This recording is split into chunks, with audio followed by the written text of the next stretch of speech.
என்னங்க இந்த மாதிரி ஒரு சப்பாத்தியை நீங்கள் வாழ்க்கையில் செஞ்சு சாப்பிட்டே இருக்க மாட்டீங்க. அந்த அளவுக்கு ஹெல்த்தியான புரோட்டீன் நிறைஞ்ச சுவையான அருமையான சப்பாத்தி தான் செய்ய போகிறோம். அதுக்கு முன்னாடி இதை பார்க்கறதுக்கு முன்னாடி நம்ம சேனலை மறக்காமல் சப்ஸ்கிரைப் பண்ணிக்கோங்க. எல்லாருமே இதை செஞ்சு சாப்பிட்டுட்டு ரொம்ப ரொம்ப சந்தோஷமாக இருங்க. வாங்க எப்படி செய்யுதுன்னு பார்த்துடலாம்.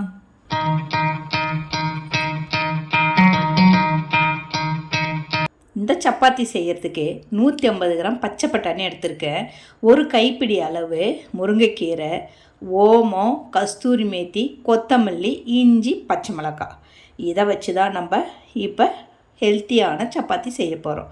அதுக்கு ஒரு மிக்ஸி ஜார் எடுத்துக்கலாம். அதில் நம்ம எடுத்து வச்சுருக்கிற பச்சை பட்டாணியை சேர்த்துக்கணும்.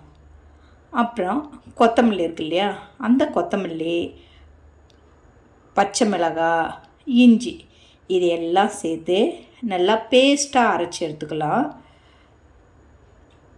இது பேஸ்ட்டாக அரைச்சி நம்ம மாவோட கலந்து சாப்பிட்டா அவ்வளோ டேஸ்ட்டாக இருக்கும். இது மாவாக நம்ம அரைச்சாச்சு, அதாவது நல்லா பேஸ்ட் மாதிரி அரைச்சாச்சு. இப்போ ஒரு பவுல் எடுத்துக்கிட்டு நான் 3 கப்பு கோதுமை மாவு சேர்த்துக்கிறேன். 3 கப்பு. இந்த ஓமம் எதுக்கு தெரியுமா போடுறோம்? நிறைய பேருக்கு சப்பாத்தி சாப்பிடும்போது ஜீரணம் ஆகாதுன்னு சொல்லுவாங்க. அதனால் ஓமம் சேர்த்து சாப்பிட்டா அவ்வளோ டேஸ்ட்டாகவும் வாசனையாகவும் இருக்கும், சீக்கிரம் ஜீரணம் ஆகிடும். அப்புறம் அதில் 1 டீஸ்பூன் உப்பு சேர்த்துக்கிட்டு நம்ம எடுத்து வச்சுருக்கிற கஸ்தூரி மேத்தி, ஓமம், ஒரு கைப்பிடி அளவு முருங்கீரை எடுத்து வச்சுருக்கு இல்லையா, முருங்கீரை ரொம்ப ரொம்ப சத்து. அதாவது கீரையின் அரசியே முருங்கீரை. இதை கூடுமான வரைக்கும் டெய்லியுமே நம்ம சாப்பிட்டா நம்ம உடம்புக்கு அவ்வளோ நிறைய சத்து கிடைக்கிது. இரும்பு சத்து இருக்குது, இதில் நிறைய சத்து இருக்குது. அதனால் இதை சாப்பிட்டா அவ்வளோ உடம்புக்கு நல்லது. இப்போ இது எல்லாம் சேர்த்து நம்ம நல்லா கலந்து எடுத்துக்கலாம். கலந்துக்கும் போது இப்போ நம்ம அரைச்சி வச்சுருக்கு இல்லையா அந்த பச்சை பட்டாணிலாம், அதை அந்த பேஸ்ட்டை கொஞ்சம் கொஞ்சமாக சேர்த்து கலந்துக்கலாம். இந்த பச்சை பட்டாணிலையும் புரோட்டீன் அதிகமாக இருக்குது, அதில் இரும்பு சத்து இருக்குது, நம்ம இதயத்துக்கு ரொம்ப ரொம்ப நல்லது. இந்த மாதிரி பச்சை பட்டாணியை குருமாவெலாம் நம்ம சேர்த்து சாப்பிட்டு இருக்கோம். இப்போ சப்பாத்தியை செஞ்சு சாப்பிடும்போது அவ்வளோ அருமையாக இருக்கும். குழந்தைங்க சப்பாத்தி வேணான்னு குழந்தைங்க எதுவும் சொல்ல மாட்டாங்க. ஆனால் என்னடா க்ரீன் கலராக இருக்குது இது வேணான்னு சொல்லுவாங்க. ஆனால் நீங்கள் செஞ்சு கொடுத்து பாருங்கள், அவ்வளோ அருமையாக இருக்குதுன்னு சொல்லுவாங்க. இப்போ இந்த மாவெல்லாம் நம்ம உருண்டியாக செஞ்சு வச்சாச்சு. இதை இப்போ நம்ம சப்பாத்தியை தீத்திடலாமா?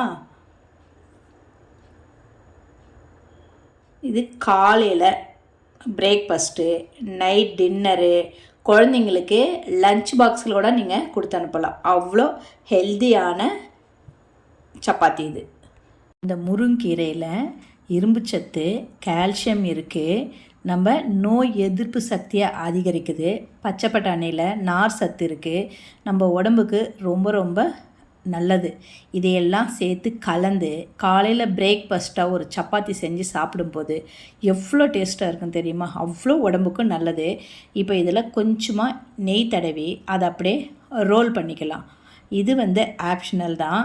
நீங்கள் இந்த சப்பாத்தி அப்படியே தீத்தி கூட நம்ம சப்பாத்தியை செஞ்சுக்கலாம். இல்லை குழந்தைங்களுக்கு இது ஒரு வித்தியாசமாக இருக்கட்டும்னு சொல்லி இப்போ இதை மாதிரி ரோல் பண்ணி இதை மறுபடியும் நம்ம சப்பாத்தியாக தீத்தி குழந்தைங்களுக்கு கொடுத்தா அது ஒரு வித்தியாசமாக இருக்கும், ரொம்ப ரொம்ப சாஃப்டாகவும் இருக்கும். இப்போ இந்த ரோல் பண்ணதை மறுபடியும் நம்ம சப்பாத்தியாக தேய்ச்சிக்கலாம். எந்த அளவுக்கு நம்ம மெலிசாக தீத்த முடியுமோ அந்த அளவுக்கு தீத்தி இப்போ நம்ம ஒரு பேன் வச்சு இந்த சப்பாத்தியை சுட்டு எடுத்துக்கலாம். இப்போ சப்பாத்தி ரெடி ஆகிடுச்சி.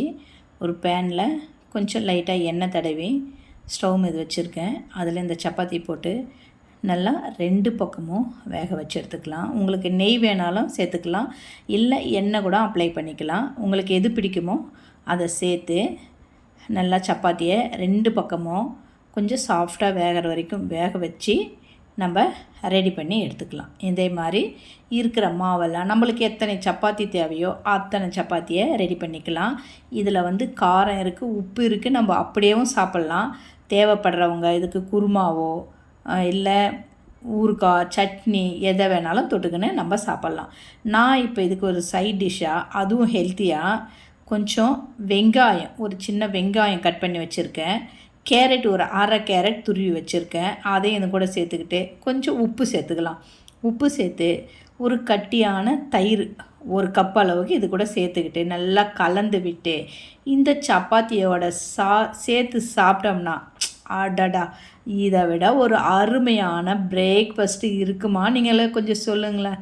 என்ன ரெடி ஆகிட்டிங்களா போய் செய்கிறதுக்கு? பச்சை பட்டாணி வீட்டில் இருக்கா? இல்லைன்னா போய் கடையில் வாங்கிட்டு உடனே செஞ்சு சாப்பிடுங்க. இந்த சப்பாத்தி எப்படி இருக்குன்னு கொஞ்சம் மறக்காமல் கமெண்ட்டில் சொல்லுங்கள். நீங்களும் இதை செஞ்சு சாப்பிட்டுட்டு ரொம்ப ரொம்ப சந்தோஷமாக இருங்க.